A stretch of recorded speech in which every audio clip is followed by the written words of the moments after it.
کہ جن لوگوں نے کوفہ سے امام حسین علیہ السلام کو خط لکھے تھے وہ سب شیعہ تھے۔ سید الشہداء علیہ السلام کے قتل کے اصل محرکین یہودی تھے۔ تو قاتلین سید الشہداء کس سے فتوے لیتے تھے؟ عبداللہ ابن عمر نے کہا تم لوگ پیغمبر کے نواسے کے قاتل ہو اور مجھ سے آ کر مچھر کے خون کے متعلق سوال پوچھ رہے ہو۔ شمر ابن ذوالجوشن کی نماز اہل سنت کی مسجد میں تھی۔ زہیر سے کہا گیا تو ہماری طرح عثمانی نہیں تھا، وہاں کیا کر رہا ہے؟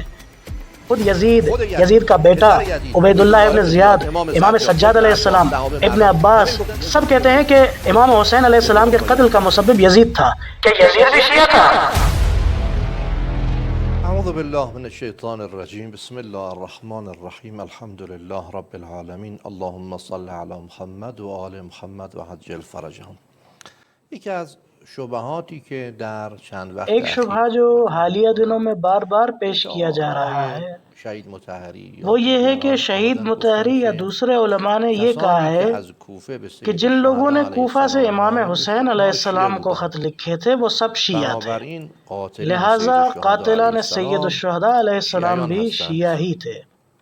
چند مطلب رو مطرح میکنیم۔ ہم اس سوال اور اس شبہے کے جواب میں چند نکات پیش کرتے ہیں۔ اولاً شیعہ نقطہ نظر اور عقیدے کے مطابق سید الشہداء علیہ السلام کے قتل کے اصل محرکین یہودی تھے۔ ملاحظہ کریں کتاب اصول کافی جلد نمبر 8 صفحہ نمبر 206۔ قرآن کی آیت وَلَا تَعْلُنَّ عُلُوًّا کبیرہ کے ذیل میں آیا ہے کہ یہودیوں کے جرائم میں سے ایک بڑا جرم امام حسین علیہ السلام کا قتل ہے۔ یہ وہی لوگ ہیں جو سید الشہداء علیہ السلام کے قاتل تھے۔ اب یہودیوں کا طریقہ یہی ہوتا تھا کہ وہ مختلف بھیس بدل کر کام کرتے تھے، وہ چاہے شیعہ کے لباس میں آئیں یا اہل سنت کے لباس میں، اپنا مقصد ضرور پورا کرتے تھے۔ آج بھی ایسا ممکن ہے کہ ایک یہودی جاسوس عیسائیوں کے لباس میں یا بودائیوں کے لباس میں آ جائے، تو کیا صرف اس بنیاد پر کہ وہ لباس بدل کر آیا ہے ہم اسے عیسائی یا بودائی مان لیں گے؟ ہرگز نہیں۔ یہ پہلا نقطہ آپ کی خدمت میں۔ دوسرا نقطہ یہ کہ جب ہم معتبر اہل سنت کتب کی طرف رجوع کرتے ہیں تاکہ یہ دیکھیں کہ امام حسین علیہ السلام کو قتل کرنے والے کون تھے، تو ملاحظہ کریں مسند احمد بن حنبل جلد نمبر 2 صفحہ نمبر 93، حدیث نمبر 5675۔ اس حدیث میں یہ آیا ہے کہ عراق کا ایک شخص عبداللہ ابن عمر کے پاس آیا اور اس سے مچھر کے خون کے متعلق سوال پوچھنے لگا۔ عبداللہ ابن عمر نے کہا تم لوگ پیغمبر کے نواسے کے قاتل ہو اور مجھ سے آ کر مچھر کے خون کے متعلق سوال پوچھ رہے ہو۔ تو قاتلین سید الشہداء کس سے فتوے لیتے تھے؟ ابن عمر جیسے شخص سے۔ کیا شیعہ جو علی علیہ السلام کو اپنا امام مانتے ہیں ایسے شخص کو اپنا مفتی مانیں گے جس نے علی علیہ السلام سے بیعت ہی نہیں کی؟ ہرگز نہیں۔ یہ روایت اہل سنت کی معتبر ترین کتابوں میں موجود ہے۔ اہل سنت خود کہتے ہیں کہ قاتلان امام حسین علیہ السلام عبداللہ ابن عمر کو اپنا دینی مرجع اور مفتی سمجھتے تھے۔ اب آپ ہزار بار بھی کہتے ہیں کہ قاتلین امام حسین علیہ السلام شیعہ تھے تو یہ بات ہرگز قابل قبول نہیں ہے۔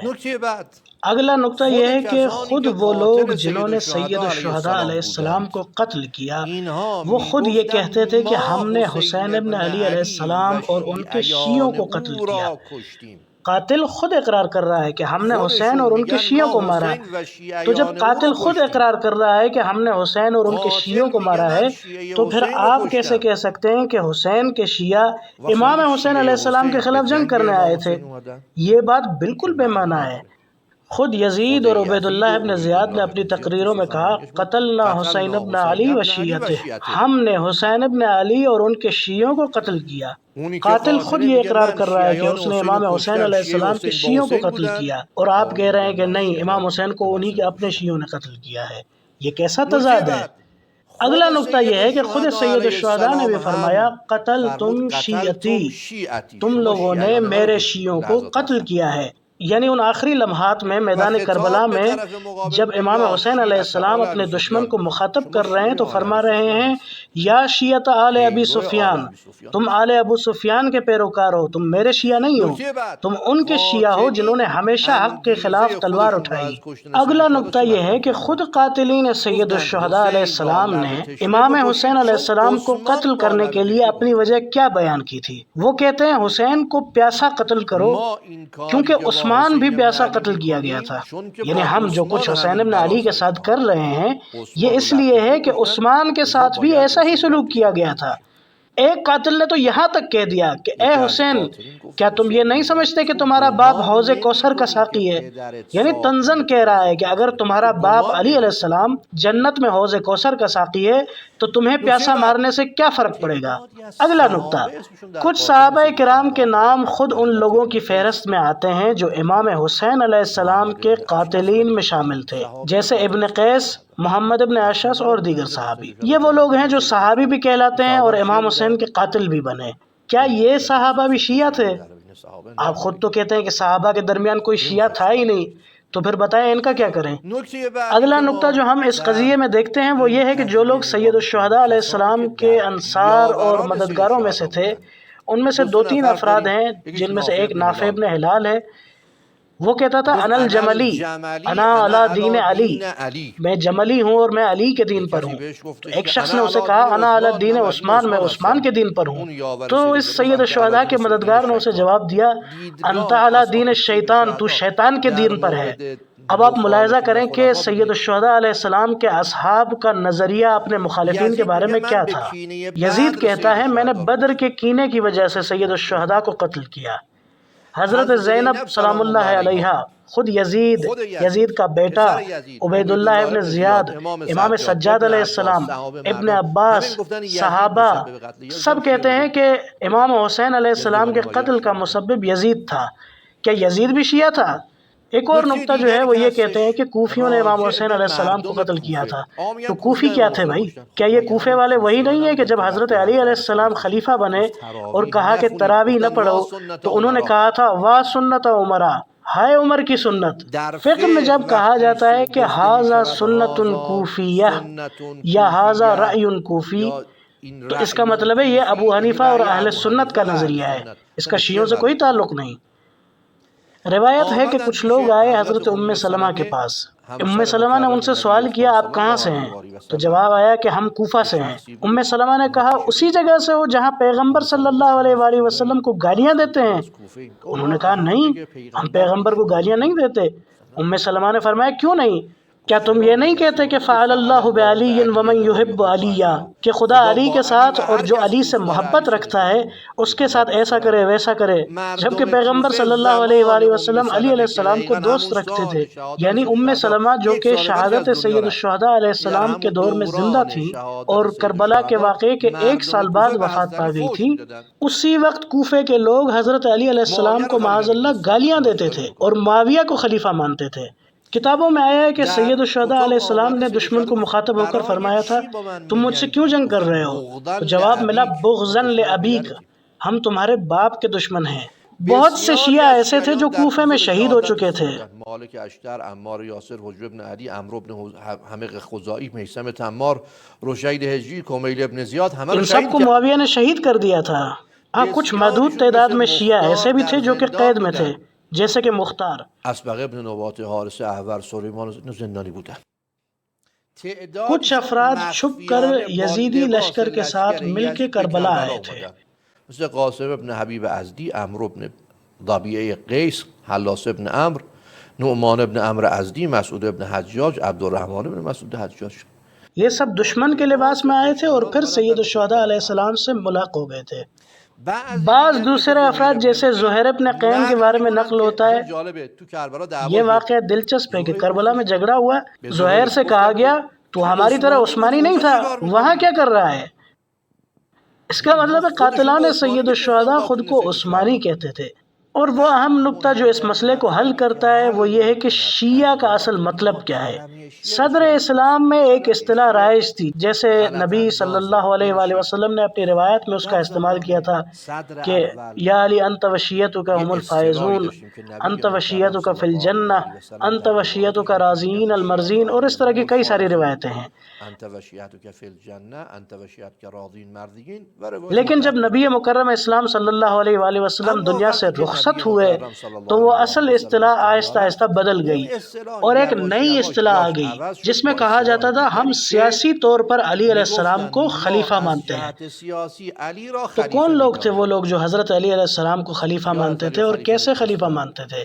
اس طرح کہ پہلے ابو بکر خلیفہ، عمر دوسرے، عثمان تیسرے اور پھر علی چوتھے نمبر پر خلیفہ ہیں، اور ہم علی کے پیچھے ہیں، لہٰذا ہم پیروان علی اور شیعیان علی کہلاتے ہیں اپنے آپ کو۔ ایسے لوگ جو حضرت علی علیہ السلام کو چوتھا خلیفہ مانتے تھے وہ خود کو شیعہ علی کہتے تھے اس زمانے میں، اور یہی اصطلاح اس زمانے میں رائج ہو گئی تھی، یہاں تک کہ ابن تیمیہ نے بھی منہاج السنہ جلد نمبر 4 صفحہ نمبر 132 پر واضح طور پر اس بات کو لکھا ہے کہ جن لوگوں کو اس زمانے میں شیعہ کہا جاتا تھا ان میں سے بہت سے ایسے تھے جو عثمان کو حضرت علی علیہ السلام پر ترجیح دیتے تھے، ان میں کوئی بھی ایسا نہیں تھا جو علی علیہ السلام کو ابو بکر اور عمر پر مقدم مانتا ہو، یعنی وہ لوگ جنہیں اس وقت کے رائج اصطلاح کے مطابق شیعہ کہا جاتا تھا وہ اعتقادی طور پر ایسے تھے جیسے کہ آج کے اہل سنت ہیں۔ اہل سنت میں آج بہت سے ایسے لوگ ہیں جو کہتے ہیں کہ ہم قاتلان سید الشہداء کے دشمن ہیں، لیکن اس وقت وہ لوگ جو حضرت علی علیہ السلام کو چوتھا خلیفہ مانتے تھے اور جن کا فقہی نظام فقہ اہل سنت کے مطابق تھا وہی لوگ سید الشہداء علیہ السلام کے مقابلے میں جنگ کرنے کے لیے آئے۔ انہوں نے کہا حسین خلیفہ وقت کے خلاف خروج کر رہے ہیں لہٰذا ہم ان سے جنگ کریں گے۔ اس مسئلے کو اور واضح کرتا چلوں، قاتلان حسین علیہ السلام کون لوگ تھے؟ شمر ابن ذیلجوشن، عمر ابن سعد۔ شمر کی کیا خصوصیات ہیں؟ آئیے روایات اہل سنت میں شمر کے بارے میں دیکھتے ہیں۔ شمر ان لوگوں میں سے تھا جنہوں نے حجر ابن عدی کے خلاف گواہی دی صرف اس وجہ سے کہ وہ شیعہ علی تھا، اور اسی گواہی کی بنیاد پر حجر ابن عدی کو قتل کر دیا گیا۔ کیا شمر شیعہ تھا؟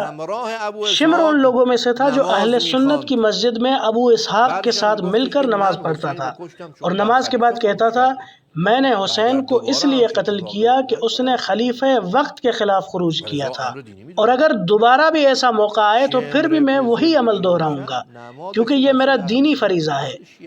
شمر ابن ذیلجوشن کی نماز اہل سنت کی مسجد میں تھی۔ شمر سے سنن ابی داود اور دیگر کتب میں روایات نقل ہوئی ہیں، کیا کوئی شیعہ شمر سے روایت نقل کر سکتا ہے؟ اور یہی شمر سید الشہداء علیہ السلام سے کہتا تھا کیا تمہارا دعویٰ نہیں تھا کہ تمہارا باپ حوض کوثر کا ساقی ہے؟ اس کا مقصد تھا کہ وہ طنز کرے امام حسین علیہ السلام پر۔ شمر کے عقائد شیعہ عقائد نہیں تھے۔ یا مثلا سنان ابن انس کے بارے میں تاریخ طبری میں لکھا ہے کہ اس نے کہا میں اس لیے حسین سے جنگ کرنے آیا کیونکہ وہ یزید کی حکومت کے تخت کو گرانا چاہتا تھا۔ سنان ابن انس یزید کے شیعوں میں سے شمار ہوتا ہے، لہٰذا صرف لفظی اشتراک کی بنیاد پر نہیں کہا جا سکتا کہ وہ واقعی شیعہ علی علیہ السلام تھا۔ میں دوبارہ عرض کرتا ہوں، نبی کریم صلی اللہ علیہ وآلہ وسلم نے ایک گروہ کی مدح کی تھی جنہیں شیعہ علی کہا گیا، اور وہ وہی لوگ ہیں جو امیر المومنین کو امام الہی مانتے ہیں، انہیں پیغمبر کے بعد پہلا خلیفہ مانتے ہیں اور 12 اماموں پر عقیدہ رکھتے ہیں۔ لیکن اس دور میں ایک اور گروہ کے لیے بھی شیعہ کی اصطلاح استعمال ہوتی تھی، اور یہ اصطلاح ان کے لیے استعمال ہوتی تھی جو علی کو چوتھا خلیفہ مانتے تھے اور ان کی پیروی کرتے تھے، یہاں تک کہ وہ صفین میں بھی شریک ہوئے، جمل میں بھی شریک ہوئے، ذوالخویسرہ کے اصحاب سے بھی انہوں نے جنگ کی، ان پر بھی اس زمانے میں شیعہ کی اصطلاح صادق آتی تھی۔ یہ وہ لوگ تھے جو حضرت علی علیہ السلام کو چوتھا خلیفہ مانتے تھے اور خود کو شیعہ کہتے تھے۔ ہاں انہی لوگوں نے سید الشہداء علیہ السلام کو خط لکھا اور بعد میں انہی سے کچھ لوگ جنگ کرنے کے لیے آ گئے۔ السلام علیکم ورحمۃ اللہ۔